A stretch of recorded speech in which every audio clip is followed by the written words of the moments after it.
In view of the complications involved in understanding the concept of democracy, we focus on the basic features of democracy, which will help us in distinguishing democratic government from the non-democratic government.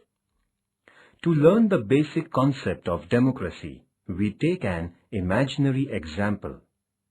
Let us imagine a territory situated far away from the civilized world and populated by small size of population. People in the territory are living in disorderly manner. In such a situation, each one will be thinking of betterment of himself and his own interests. There will be fights over the means of food, firewood.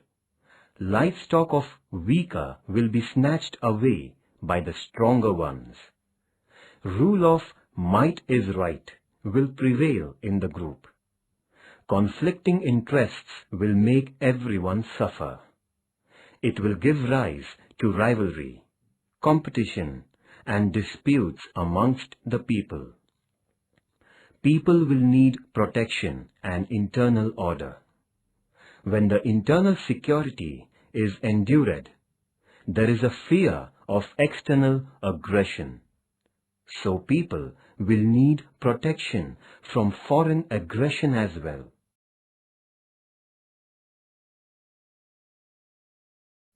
This will make the people realize that there are some problems which are to be solved collectively. So they will come together and discuss their problems and the remedies to them. Gradually, they will form themselves into an organized group. They will start thinking of the problems arising out of conflicting interests, problems of the group as a whole, and also the ways and means of tackling these problems. Of course, this will not take place in one meeting. To begin with, all people of the territory will come together, time and again, sit together, and will take collective decisions in the interests of the whole group. Now, the problem will arise as to who will decide what is beneficial to all, who will make the laws, who will implement the laws. Therefore, for making and implementing laws which are beneficial to all, then government will become necessary. Besides, for maintaining internal peace and order, and for protection from external aggression, a body called government will be needed. People will have to decide questions like, how to create this government? How will it function? This means that now people will face issues like how to form the government, what rules this institution will follow, etc.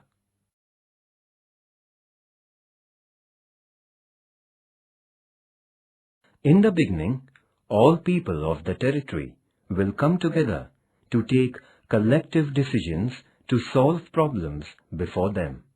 But with the passage of time, population will increase and it will become difficult for all people to participate in the decision-making process. Even if they could, they will not have time, the desire and the skills to take part in all the decision. So, people will decide to send their representatives who can think, who can speak, and express their opinions, who have necessary skills to tackle complicated problems, and act on behalf of the people, and work for the general interests of the whole group.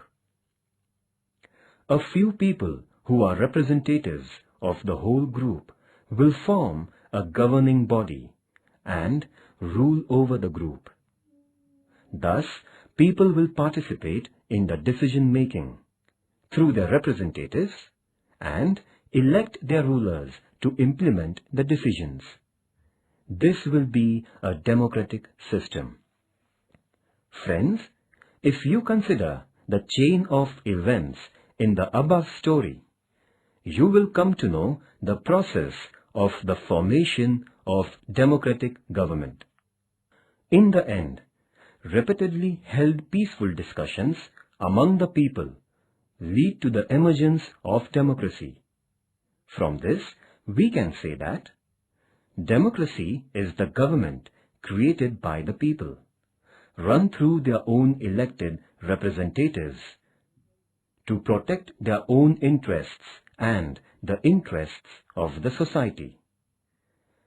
As Abraham Lincoln once said, democracy is government of the people, by the people, and for the people.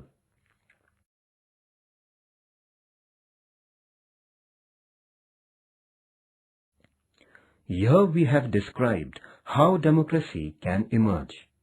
But sometimes in the same society, someone or a group that is very powerful may take advantage of the chaos in the society, resulting into dictatorship of one or a group. Friends, this was an imaginary example from which you can easily understand the process of formation of democracy or dictatorship. Following chart will help you in understanding this process in detail.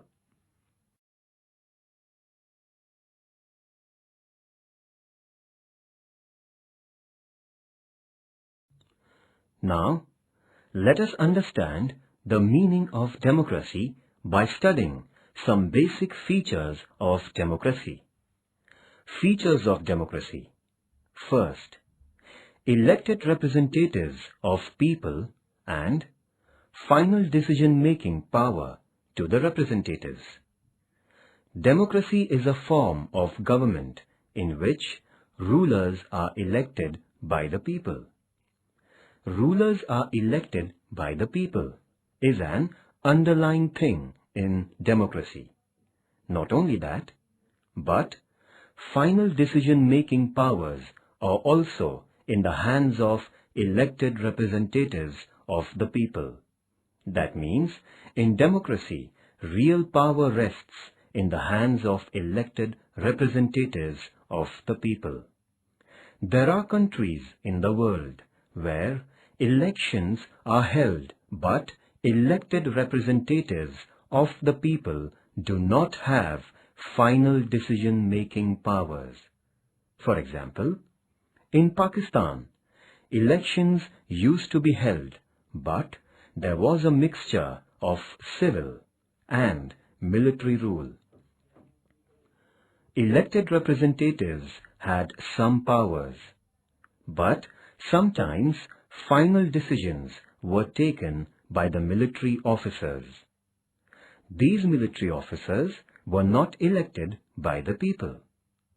In communist Poland, under influence of Soviet Russia, and in Iraq under US influence, real power was in the hands of the external powers and not in the hands of internally elected representatives.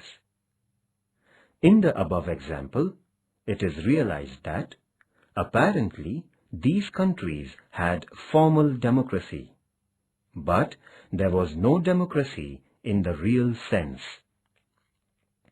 This means that in democracy, people should elect the representatives and real power should rest in the hands of those representatives. People's sovereignty. In democracy, people are sovereign, which means no one else has power over the people. In all, modern democratic country, people use the power through their elected representatives.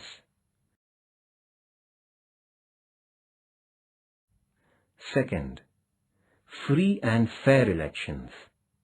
If any country is a democratic country, then the citizens of the country must have the freedom of electing their representatives. Elections in free and fair atmosphere are essential in democracy. In countries like China, elections are regularly held, but in respect of the elections, the conditions are not conducive to free and fair elections. In China, elections are regularly held after every 5 years for electing their parliament, but only members of Communist Party of China are allowed to contest elections. So, government in China is always formed by the Communist Party.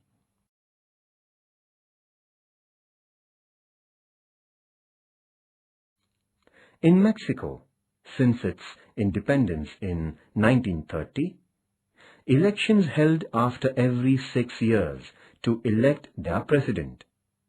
Until 2000, every election was won by Institutional Revolutionary Party. Under the pressure of Institutional Revolutionary Party, government officers, teachers and even the media forced the people to vote for the ruling party. So, opposition parties did contest elections, but they could never win before 2000.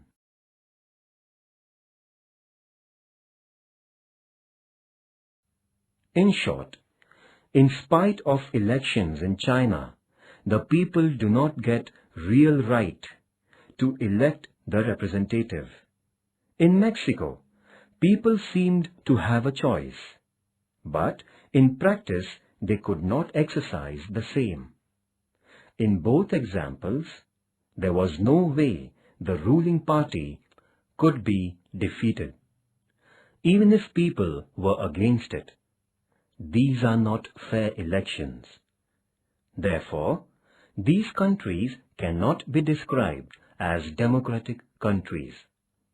When people can contest elections fearlessly, without any pressure, true democracy comes into existence. So, a democracy must be based on free and fair elections where those currently in power have possibility of getting removed from the power. What is the importance of free and fair elections in the existing of democracy?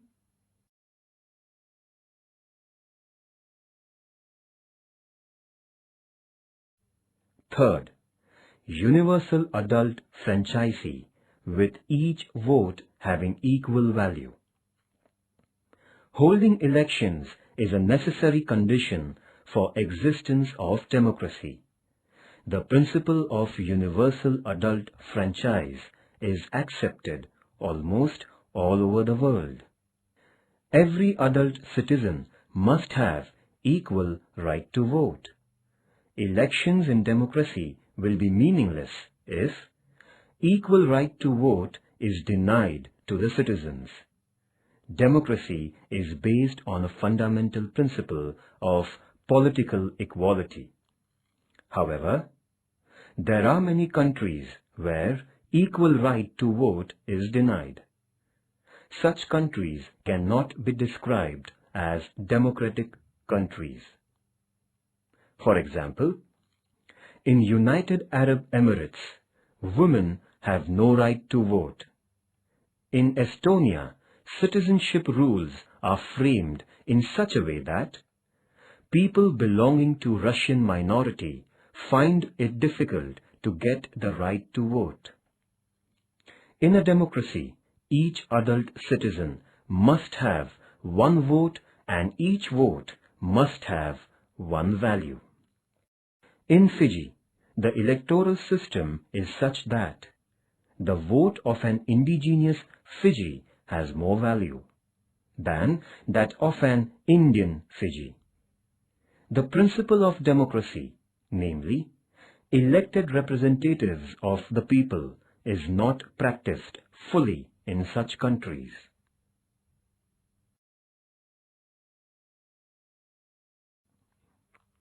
Activity. Discuss in the class what is universal adult franchise, why it is important. Fundamental rights and protection of freedom. In democracy, fundamental rights of the citizens are respected. Similarly, different freedoms are given to the individuals. For example, freedom of thought, freedom of expression, freedom to form association, freedom to criticize, freedom to approach the courts for protection of rights, etc. are same important rights. Similarly, all citizens must be equal before law. In a democracy, government cannot do whatever it likes, simply because it has won elections.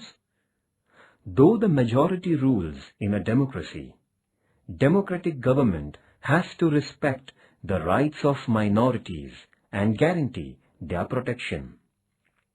In democracy, elected government has certain rights and responsibilities assigned by the Constitution and the law. Government is accountable to the Parliament and finally to the people at large. Thus, a democratic government rules within limits set by Constitution and citizens' rights. Activity. Democracy is power of majority which respects minority. Discuss. From the above discussion, we come to know that democracy is a form of government in which, first, elected representatives of the people rule and these representatives has power of making final decisions. Second, elections are conducted in free and fair atmosphere. Third, adult franchise is provided and every vote has equal value. Fourth, fundamental rights and freedom of the people are protected. Explain the features of democracy. Activity. Discuss in the class whether above features are found in Indian democracy.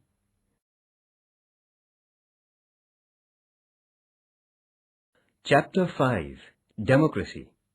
We live in an age in which democracy fascinates the people. To speak of democracy is politically fashionable, so much so that even dictators or autocrats want their rule to be described as democratic. Democracy has expanded during the last 100 years to more countries in the world.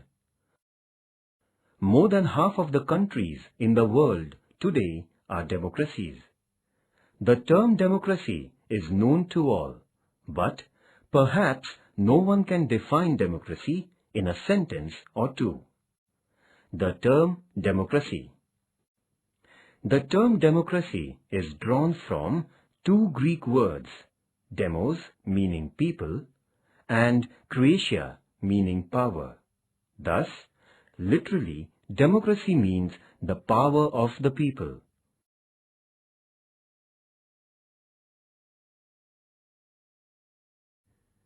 Forms of democracy. Right from ancient times, the system of democratic government has experienced various transitions. Therefore, we can divide democracy into two types: direct democracy and indirect democracy.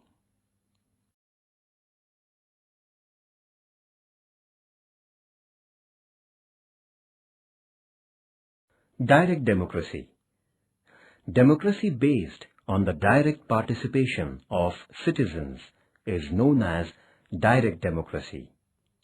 It was in existence in Greek city-states, particularly in Athens, 4th and 5th century BC. In direct democracy, there is direct participation of citizens in the decision-making process. Greek and Roman city-states were small in size. Besides, women, slaves, foreigners, etc. did not have status of citizenship, so citizens also were small in number. Public issues were also not as complicated as they are today. Therefore, citizens used to resolve public issues with discussions and mutual consultations. In direct democracy, people could directly rule over themselves. That means people were sovereign in real sense. In modern times, population has increased. Similarly, public issues also are getting complicated. Therefore, direct democracy has become impracticable.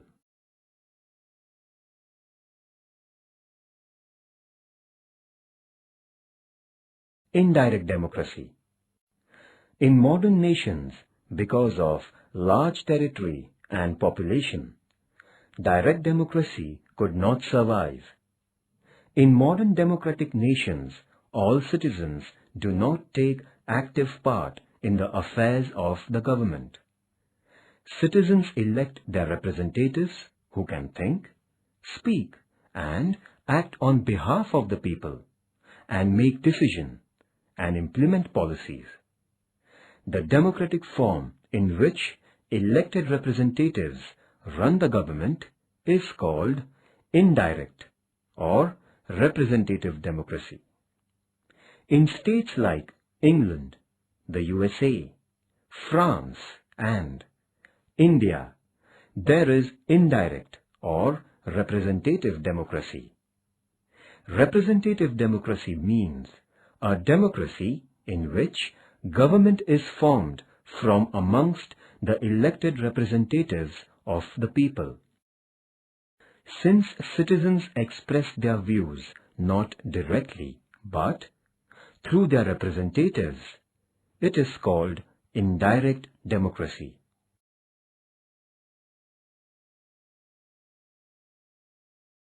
Indirect or representative democracy is of two types: presidential democracy and parliamentary democracy.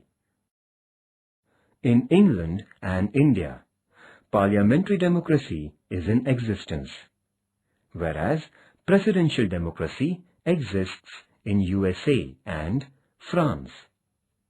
The problem with indirect democracy is that a very few people take real interest in political affairs or study political and other problems. Most of the people have practically no interest in government. This is particularly seen in the case of developing countries. Even then, participation of all citizens in governmental affairs is not possible today. Therefore, indirect or representative democracy is inevitable.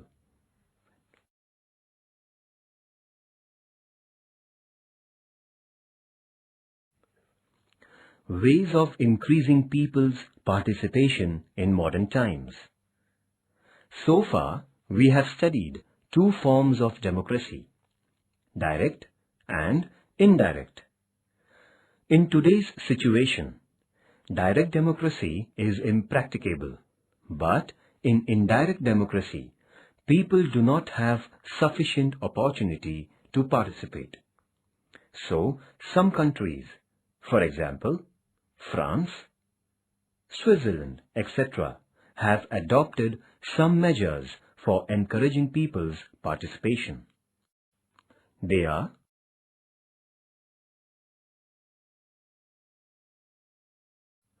first, recall, to call back the representatives. In indirect or representative democracy, people's representatives are elected, and these representatives rule for a specific period of time. But if any representative is not properly discharging his or her responsibilities, Then, he or she can be called back with the written request of specific number of voters. This is an effective way of putting control over the representatives. This method is adopted in Switzerland and in some states of America.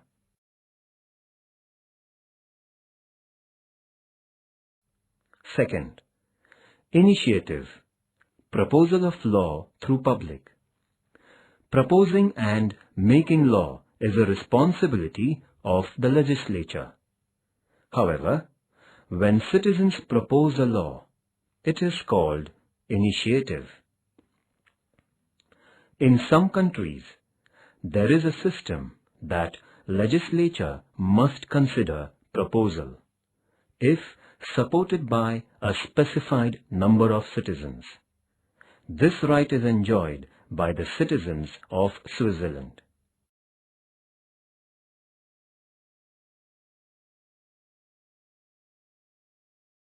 Third, referendum, to take opinion of people on public issues.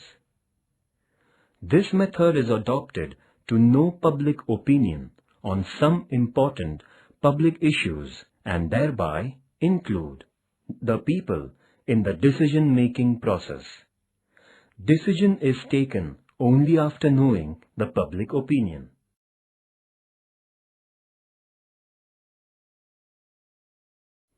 Fourth, plebiscite, people's opinion on proposal of law. Many times the terms plebiscite and referendum are used synonymously. Opinion of the people on political, social, or economic issues is taken through referendum. However, method of plebiscite is adopted to get approval of citizens on the law passed by the legislature. This is called plebiscite.